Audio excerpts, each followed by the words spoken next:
आप सुन रहे हैं आज तक रेडियो।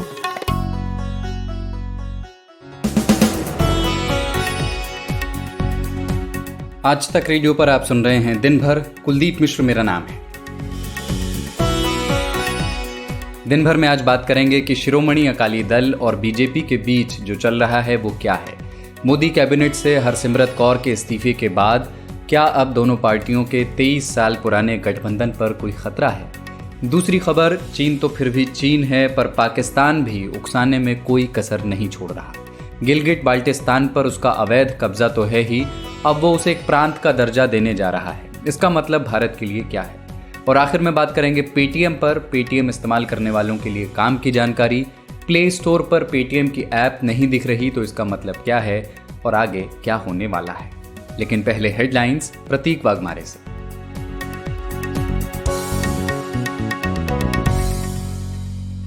भारत में कोरोना का कहर जारी है। यहाँ नेता, डॉक्टर, पुलिस समेत कई विभागों में भी कोरोना तेजी से फैल रहा है। देश में 52 लाख से ज्यादा लोग कोरोना की चपेट में आ चुके हैं और 84,000 से ज्यादा की मौत हो चुकी है। 10 लाख केसेस अभी भी एक्टिव हैं जिनका इलाज जारी है।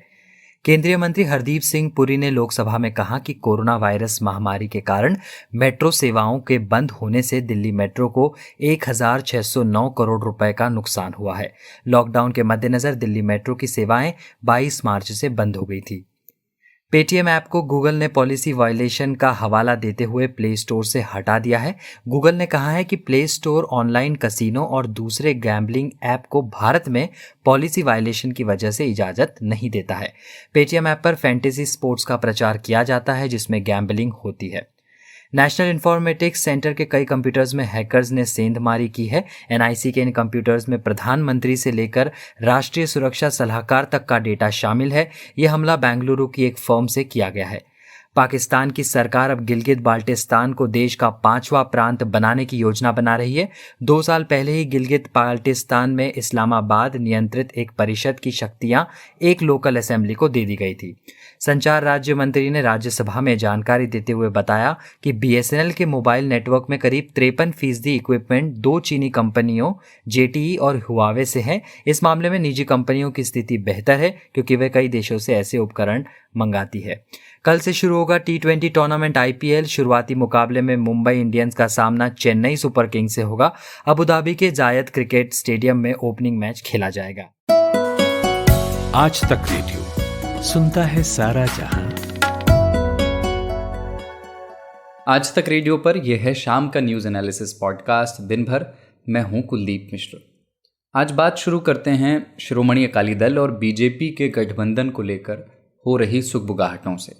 आप क्रोनोलॉजी समझिए कि अकाली दल नेता हरसिमरत कौर बादल ने प्रधानमंत्री नरेंद्र मोदी की कैबिनेट से कल रिज़ाइन किया और आज कहा कि मजबूरी में रिज़ाइन नहीं किया, ज़रूरी था इसलिए किया।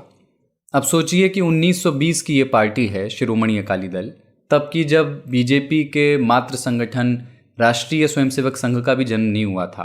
बीजेपी तो अभी एकदम नई पार्टी है 1980 की।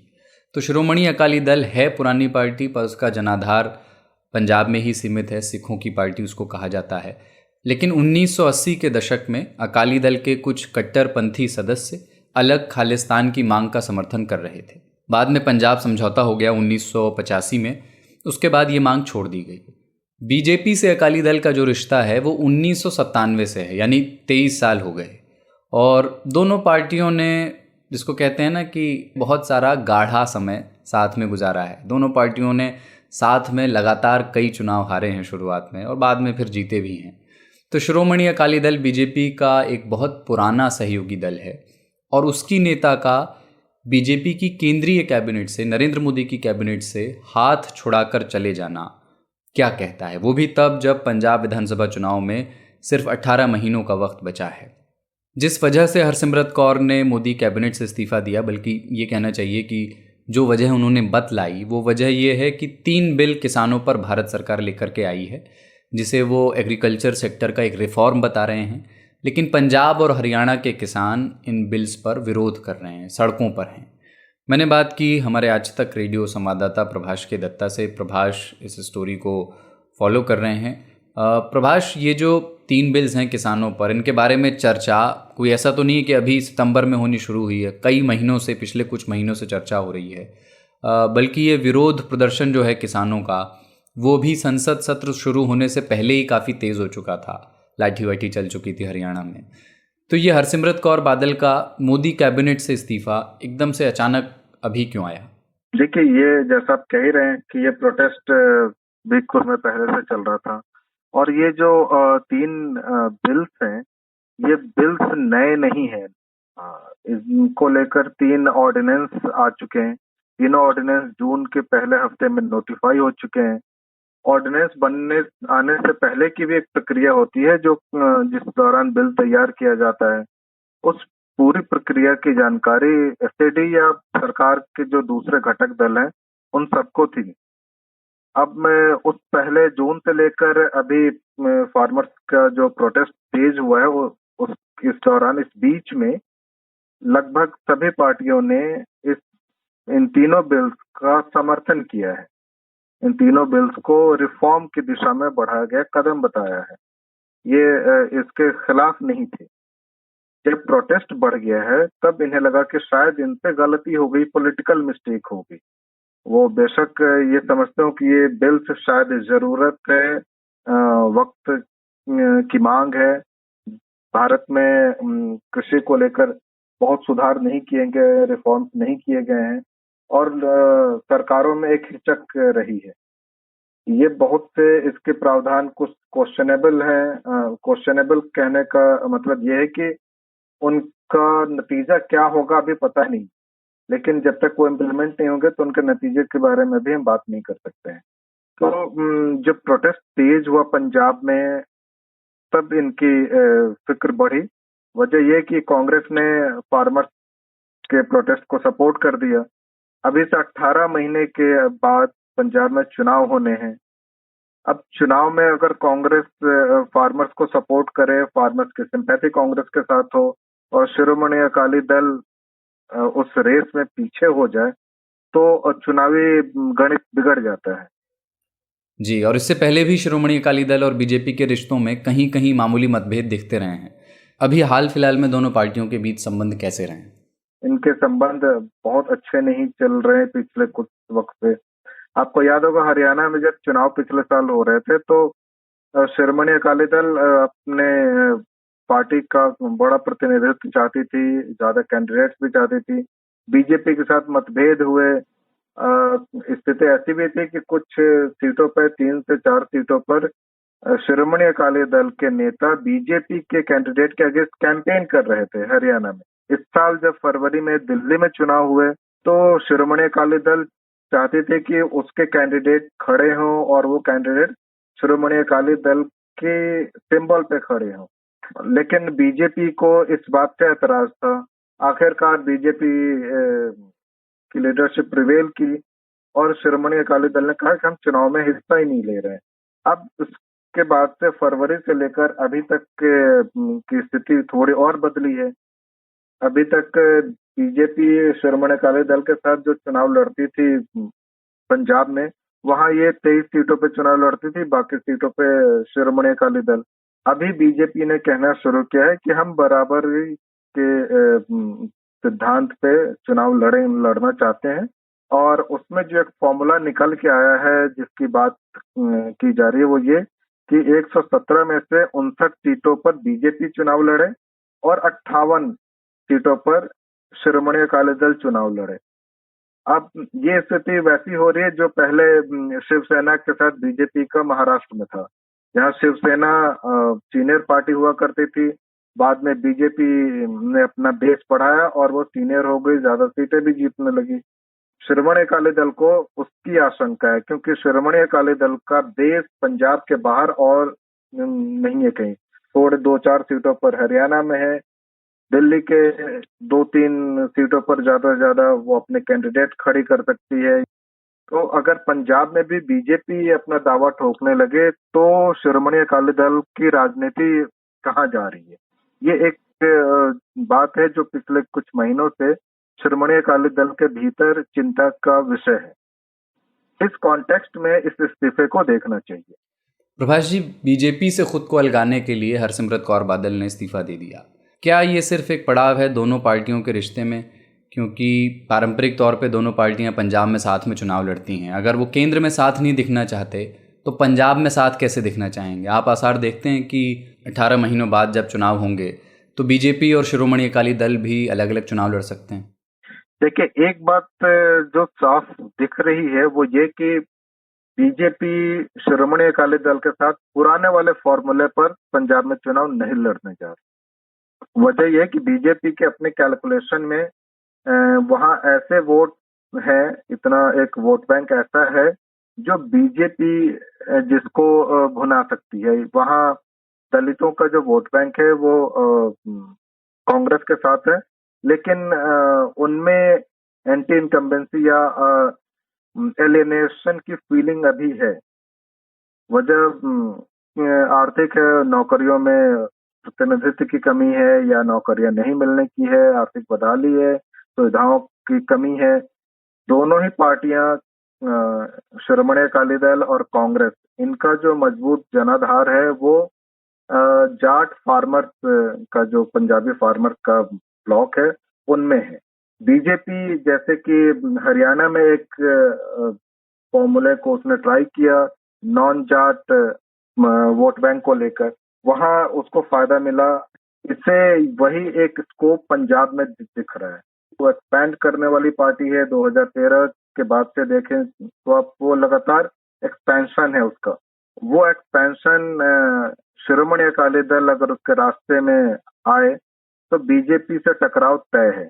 और ये बीजेपी का एक्सपेंशन शिरोमणि अकाली दल के लिए भी मुश्किल है, क्योंकि वो एक निश्चित रूप से एक स्थानीय पार्टी है, एक क्षेत्रीय पार्टी है, एक राज्य में उसका पूरा जनाधार है। उस जनाधार पर भी कोई राष्ट्रीय पार्टी दावा करे तो टकराव की स्थिति बनती है। तो मैं जो समझ पा रहा हूँ वो ये कि बीजेपी और शिरोमणि अकाली दल पुराने समीकरण के आधार पर चुनाव नहीं लड़ने जा रहे हैं। या तो अपने संबंधों को ये एक बार फिर से व्याख्या करें उसकी, और नए समीकरण के साथ चुनाव में जाएं। अभी वैसे शिरोमणि अकाली दल ने एनडीए छोड़ने की बात नहीं कही है, यानी एक स्कोप है कि बातचीत से पंजाब को लेकर कोई समझौता हो जाए। और फिर आप देखेंगे कि ये फार्म बिल का इतना बड़ा मुद्दा नहीं है उनके लिए फिलहाल। और केंद्र में चुनाव 4 साल बाद है, पंजाब में 18 महीने बाद है। तो ये सब कुछ पंजाब फोकस्ड है। अलायंस टूट जाएगा पूरी तरह से, इस संभावना से इनकार तो नहीं कर सकता, लेकिन थोड़ी सी बातचीत होगी उसके पहले। ये थे प्रभाष के दत्ता। इससे पहले कि आगे बढ़ें, आप आज तक रेडियो को YouTube पर भी सब्सक्राइब कर सकते हैं, और जो लोग ऑडियो प्लेटफॉर्म्स पर ही पॉडकास्ट को कंज्यूम करते हैं, आप कोई भी ऑडियो प्लेटफॉर्म का नाम लें, हम वहाँ मौजूद हैं। Google podcast, Apple podcast, Jio Saavn, Spotify, Castbox, Hubhopper, इन सारे प्लेटफॉर्म्स पर आज तक रेडियो के पॉडकास्ट हैं। तो वहाँ भी पहुँचें। अगर ज़्यादा सरलता से हमें सुनना चाहते हैं, ज़्यादा व्यवस्थित तरीके से सुनना चाहते हैं, तो वहाँ भी हमें सब्सक्राइब कर सकते हैं। चीन से एलएसी पर तनाव चल रहा है और ख़बर आई है पाकिस्तान से। पाकिस्तानी मीडिया ने एक सीनियर मंत्री के हवाले से ये खबर दी है कि इमरान खान की सरकार गिलगित बाल्टिस्तान के इलाके को एक फुल फ्लेज प्रोविंस, यानी पूरी तरह एक प्रांत का दर्जा देने की तैयारी कर रही है। गिलगित बाल्टिस्तान भारत के जम्मू कश्मीर का वो ऊपरी हिस्सा है, उत्तर में एकदम जो पश्चिम वाला हिस्सा है। मैप जब आप देखेंगे तो नॉर्थ वेस्ट वाला जो हिस्सा है, तो ये भारत का हिस्सा है जो पाकिस्तान के अवैध कब्जे में है। ये इलाका जम्मू कश्मीर रियासत जब थी तो उसका हिस्सा भी था। वहाँ पाकिस्तान जब चुनाव कराता है तो भारत हर बार उस पर विरोध दर्ज कराता है, लेकिन आर्टिकल 370 के प्रावधान जब से हटाए गए हैं तब से पाकिस्तान इस तरह के उकसावे वाली हरकतें पाकिस्तान कुछ ज़्यादा कर रहा है। इसमें एक चीन का एंगल भी है कि गिलगित बाल्टिस्तान को अगर पाकिस्तान एक प्रांत के तौर पर आइडेंटिफाई करने लगे तो उससे चीन का भी एक फ़ायदा होता है, क्योंकि चीन का जो CPEC प्रोजेक्ट है वो वहीं से गुजरता है। गिलगित बाल्टिस्तान करीब 73,000 किलोमीटर के दायरे में फैला है और उसकी आबादी 20 लाख है। अब जबकि इमरान खान ख़ुद गिलगित बाल्टिस्तान पहुंच करके वहां उसे प्रांत का दर्जा देने का ऐलान करेंगे तो नई दिल्ली उसे बहुत अच्छी तरह से नहीं लेगी। मैंने हमारी साथी पत्रकार स्वाति मिश्रा से बात की। स्वाति इंटरनेशनल इवेंट्स पर नज़र रखती हैं, उन्हें समझती हैं। उनसे मैंने पूछा कि इस खबर के भारत के लिए क्या मायने हैं। कुलदीप, बहुत दिनों से ये बात हो रही थी कि पाकिस्तान में बहुत लोग कह रहे थे और चीन, काफी प्रेशर था चीन का इस बात को लेकर कि एक प्रॉपर वहां पर उसको एक प्रांत का दर्जा दे और उसे अपना हिस्सा बनाए, जिसको आधिकारिक हिस्सा कहते हैं। जैसे बाकी सारी जगह है वैसा ही स्टेटस गिलगित बाल्टिस्तान को मिले, कोई मतलब अलग स्टेटस, अलग दर्जा ना हो। तो इसको लेकर ये ऐसा ही है कि जैसे भारत, क्योंकि वो हमारा हिस्सा है आधिकारिक तौर पर, और क्योंकि जम्मू कश्मीर का जब हमारे साथ विलय हुआ और जम्मू कश्मीर का हिस्सा था गिलगित बाल्टिस्तान, तो जाहिर है वो हमारा हिस्सा है जिस पर पाकिस्तान ने कब्जा किया हुआ है। ये हमारी पॉलिसी भी है, पॉलिसी लेवल पर भी हम यही मानते हैं कि वो उसका संप्रभु हिस्सा नहीं है, वो संप्रभु हिस्सा हमारा है। तो इसके वही मायने हैं कि जैसे आपके किसी हिस्से को, जैसे आपके घर के किसी कमरे को कोई अपना घर बता दे, ये अनुमान देर सवेर था ही कि पाकिस्तान एक न एक दिन इसको प्रांत का दर्जा देगा। स्वाति, गिलगित बाल्टिस्तान के बारे में थोड़ा सा बताइए कि इसको लेकर के दोनों पक्षों के दावे क्या क्या हैं और मतलब उसके आधार क्या हैं। कश्मीर को जब डोगरा राजाओं ने कश्मीर को खरीदा, उसके पहले से ये जो गिलगित बाल्टिस्तान का इलाका है वो उनके पास था। और 1846 में जब डोगरा वंश का कश्मीर पर अधिकार हुआ, उसके बाद गिलगित बाल्टिस्तान को भी उन्होंने अपनी जम्मू कश्मीर रियासत का हिस्सा बनाया। फिर क्या हुआ कि इसकी जो भौगोलिक स्थिति थी, लोकेशन थी, वो बड़ी अहम थी और सेंट्रल एशिया को लेकर रशिया और ब्रिटेन के बीच में काफी झगड़ा था। दोनों, ब्रिटेन को लगता था कि कहीं ऐसा नहीं तो नहीं कि सेंट्रल एशिया के रास्ते रशिया जो है वो इधर भारत के इलाके की तरफ आए और उसको चुनौती दे। तो इस लिहाज से आप देखेंगे तो गिलगित बाल्टिस्तान मतलब ऊपर में आप उसके देखिए, पश्चिम में अफगानिस्तान है, फिर दूसरी तरफ ऊपर की तरफ ताजिकिस्तान और किर्गिस्तान जुड़ा हुआ है, ठीक है। और थोड़ा उत्तर पश्चिम की तरफ बढ़ेंगे तो तुर्कमेनिस्तान, उज्बेकिस्तान, ये सारे इलाके हैं। तो ये अगर इधर की तरफ आना हो, इंडिया की तरफ आना हो, तो वो एंट्री पॉइंट है। इस लिहाज से आप देखिए तो इसलिए फिर ब्रिटेन ने क्या किया कि उसने डोगरा राजाओं के साथ समझौता किया। जाहिर सी बात है उसमें डोगरा वंश की जो स्थिति थोड़ी कमजोर थी और उन्होंने उसको अपने पास रख लिया। वहां पे ड्यूल कंट्रोल का एक सिस्टम बनाया अंग्रेजों ने, उसको उन्होंने नाम दिया गिलगित एजेंसी। वो देखती थी गिलगित बाल्टिस्तान का कामकाज। तो जब 1947 में अब ये हो गया कि अब बंटवारा होना है और अंग्रेजों को जाना है, तो उन्होंने गिलगित एजेंसी वाला जो इलाका था वो महाराजा हरि सिंह को वापस लौटा दिया। तो यही आधार है भारत का कि जब बंटवारे के समय जम्मू कश्मीर रियासत का आधिकारिक हिस्सा था गिलगित बाल्टिस्तान, तो जब जम्मू कश्मीर रियासत का विलय हुआ भारत के साथ, तो गिलगित बाल्टिस्तान भी भारत को मिला। ये भारत का कहना है। अब पाकिस्तान अपना तर्क क्या देता है कि वो अंग्रेजों के खेल को अपना बहाना बनाता है। जब हमने बात की कि गिलगित वाला हिस्सा अंग्रेजों ने लीज पे लिया हुआ था, तो उस वक्त गिलगित स्काउट्स बनाए हुए थे अंग्रेजों ने, वही वहां पर सुरक्षा वगैरह देखते थे। तो क्या हुआ कि जब बंटवारे का टाइम आया तो लीज खत्म हो गया, उन्होंने लौटा दिया गिलगित बाल्टिस्तान कश्मीर के राजा को। लेकिन उन्होंने अपने कुछ दो अफसर लोन में दिए राजा को और कहा कि ये आपकी तरफ से, जब तक आप यहाँ के सुरक्षा की वैकल्पिक व्यवस्था नहीं करते, तब तक ये आपकी तरफ से गिलगित बाल्टिस्तान की सुरक्षा करेंगे। लेकिन असल में प्लानिंग कुछ और थी। वो दोनों जो अफसर थे अंग्रेज, एक का नाम था मेजर विलियम ब्राउन और दूसरे का नाम था कैप्टन मैथिसन। उन्होंने वहां पे एक म्यूटिनी कर दी राजा के खिलाफ और उन्होंने क्या किया कि गिलगित बाल्टिस्तान वाले इलाके को पाकिस्तान में मिलवा दिया। और 4 नवंबर 1947 की तारीख थी जब पाकिस्तानी सेना वहां पहुंची और उसने गिलगित बाल्टिस्तान को अपने कब्जे में कर लिया। स्वाति, गिलगित बाल्टिस्तान का जो फिजिकल पोजेशन है, जो नियंत्रण है, जो कंट्रोल है, वो पाकिस्तान के ही हाथ में है अरसे से। भारत उस पर विरोध जताता रहता है, लेकिन अब जब पाकिस्तान उसको एक प्रोविंस का दर्जा दे देगा तो हमारे लिए बदल क्या जाएगा? देखिए, जैसे हम पहले गिलगित बाल्टिस्तान पर पाकिस्तानी कब्जे को अवैध मानते थे, उसे अपनी संप्रभुता का हनन मानते थे, ठीक यही स्टैंड हमारा अब भी रहेगा।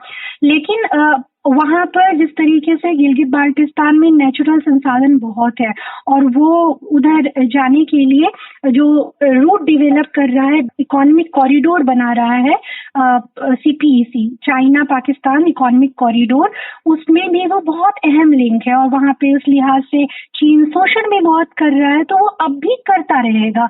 तो उस लिहाज से देखिए तो स्थितियां जमीन पर बहुत ज्यादा नहीं बदलेंगी, बस ये होगा कि इस पूरे मामले में चाइना को एक अथॉरिटी मिल जाएगी, क्योंकि उसके बड़े इंटरेस्ट है वहां पे गिलगित बाल्टिस्तान में। वो ग्वादर बंदरगाह तक जाने वाला जो रूट है उसका, शिनजियांग जब आप छोड़ेंगे ना चाइना में और जब आप इधर वाले हिस्से में घुसेंगे तो आप गिलगित बाल्टिस्तान होते हुए ही आगे बढ़ेंगे। तो वो उसके लिए बहुत ज्यादा इम्पोर्टेंट है। वहां पे उसके बहुत सारे प्रोजेक्ट्स हैं, रेलवे प्रोजेक्ट है और हाईवेज हैं उसके, तो वो बहुत इम्पोर्टेंट था। तो वो चाहता था कि वहां पे उसको एक अथॉरिटी मिले। जब पाकिस्तान प्रांत का दर्जा दे देगा तो ये रहेगा कि भाई हमारा तो पाकिस्तान के साथ समझौता हुआ है इस इलाके की इकोनॉमिक प्रोजेक्ट को लेकर, तो हम कुछ गलत नहीं कर रहे हैं। जैसे अपना चेहरा क्लीन करके दिखाने की कोशिश होती है, क्योंकि भारत इसी आधार पर CPEC प्रोजेक्ट का हमेशा विरोध करता रहा है। ये वाला आधार चाहिए था चाइना को। दूसरी प्रॉब्लम ये थी कि गिलगित बाल्टिस्तान में जो आबादी है वो ना तो चीन को सपोर्ट करती है और ना ही पाकिस्तान को सपोर्ट करती है। उनका मानना है कि पाकिस्तान, जैसे बलूचिस्तान की शिकायत है वैसे ही गिलगित बाल्टिस्तान की शिकायत है कि भाई तुम हमसे कमाते तो बहुत हो, हमारे पास नेचुरल संसाधन है, तुम उनका इस्तेमाल करते हो, लेकिन उसका फायदा हमको ही नहीं मिलता, तो तुम हमारा शोषण कर रहे हो। उनकी ये शिकायत है, वो आए दिन प्रोटेस्ट करते रहते हैं। और तो उसको भी, वो भी चाइना की इमेज खराब करता है। तो वहीं की आबादी खुश नहीं है ना, वो प्रोटेस्ट कर रही है, तो वो आपको वो लेजिटिमेशन जो होता है, वैधता होती है, वो नहीं देता इंटरनेशनल लेवल पर।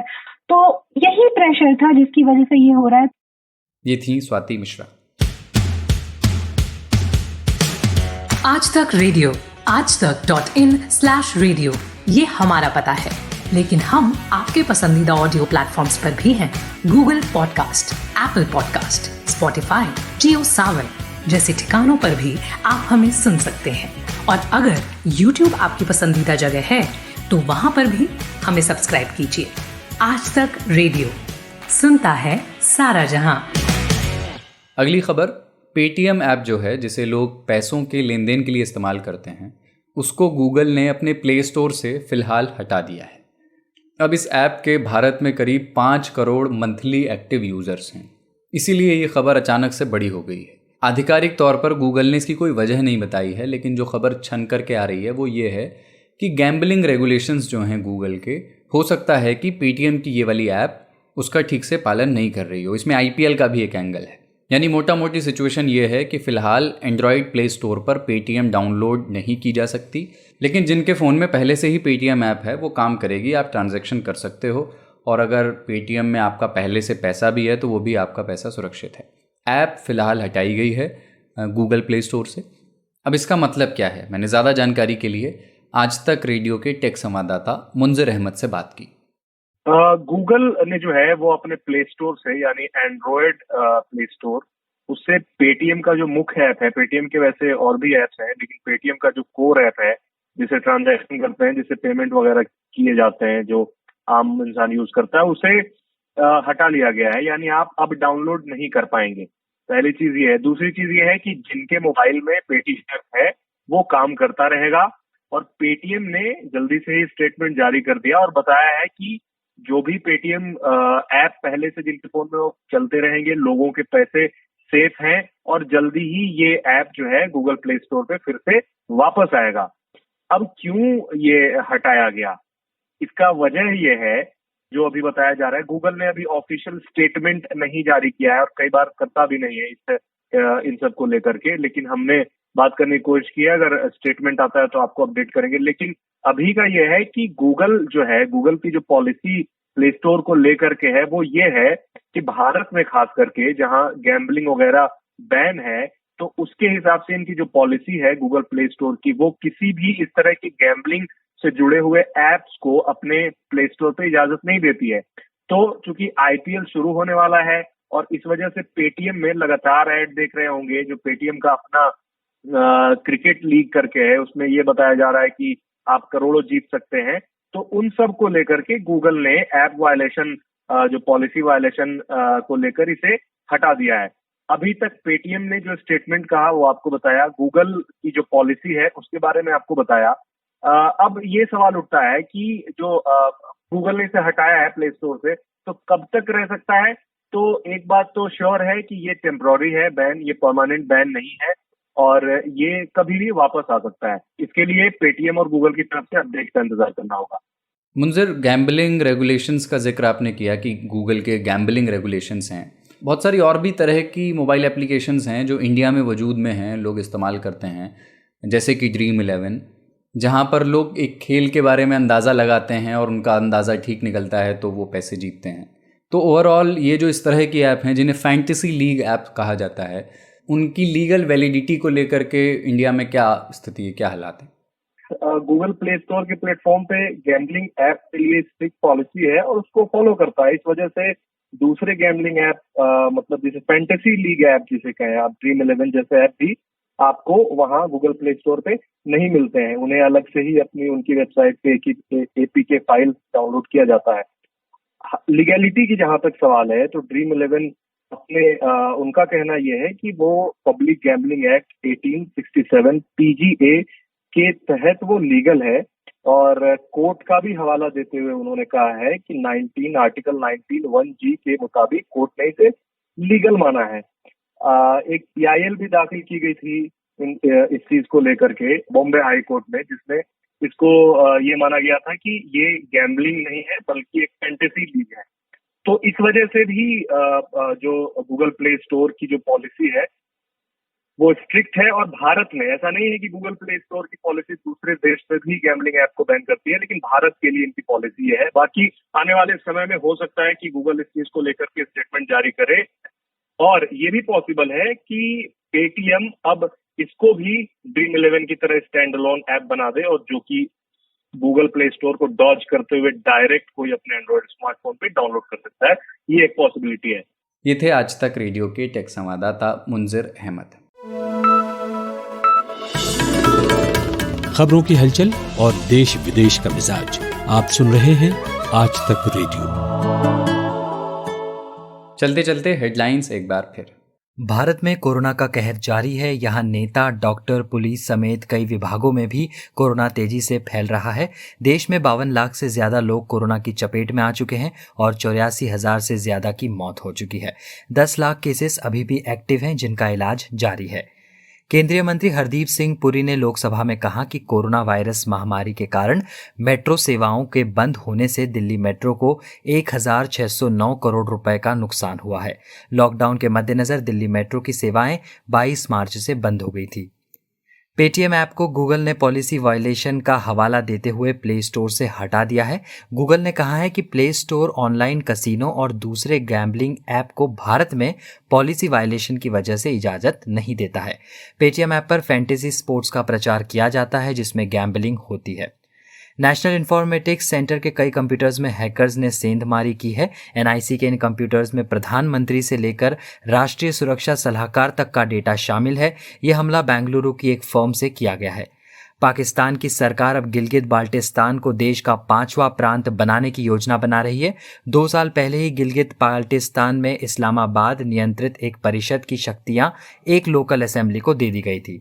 संचार राज्य मंत्री ने राज्यसभा में जानकारी देते हुए बताया कि BSNL के मोबाइल नेटवर्क में करीब 53% इक्विपमेंट 2 चीनी कंपनियों JTE और हुआवे से है। इस मामले में निजी कंपनियों की स्थिति बेहतर है क्योंकि वे कई देशों से ऐसे उपकरण मंगाती है। कल से शुरू होगा T20 टूर्नामेंट IPL। शुरुआती मुकाबले में मुंबई इंडियंस का सामना चेन्नई सुपर किंग्स से होगा। अबू धाबी के जायद क्रिकेट स्टेडियम में ओपनिंग मैच खेला जाएगा।